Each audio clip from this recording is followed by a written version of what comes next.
Hello বন্ধুরা, কেমন আছো সবাই? ভ্যারাইটি অফ লাইফ পেজ থেকে আমি মুনমুন আরও একবার চলে আসলাম তোমাদের সাথে দরকারি কিছু শেয়ার করতে। আচ্ছা, ওয়েদার চেঞ্জের সময় বাচ্চাদের বড়দের সবারই একটু ঠান্ডা লাগতে দেখা যায়। হালকা একটু ঠান্ডা সর্দি কাশি শুরুই হয়ে যায়।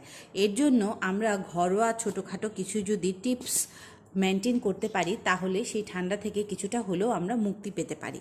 আচ্ছা, আমি প্রথমে যেটা তোমাদের দেখাচ্ছি এটা হচ্ছে কালো জিরে গুঁড়ো। আমি এই কালো জিরেটা টেলে তারপর ডাস্ট করে নিয়ে এরকম গুঁড়ো করে রাখি। আমি এখান থেকে 1 চামচ কালো জিরে গুঁড়ো নিচ্ছি, আর সাথে নিচ্ছি মধু। যে কোনো ব্র্যান্ডের মধু হতে পারে, বাজারে বিভিন্ন ব্র্যান্ডের মধু পাওয়া যায়, সেই মধুটা তোমরা ইউজ করতে পারো। তারপর আমি এটা মিশিয়ে নিচ্ছি।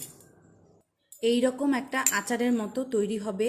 তোমরা এটা কি করবে, বাচ্চাদের বড়দের তোমরা নিজেরাও সকালে খাওয়ার পর 1 চামচ এবং রাতে শোবার আগে 1 চামচ খেয়ে যদি শো, অনেক উপকার পাবে।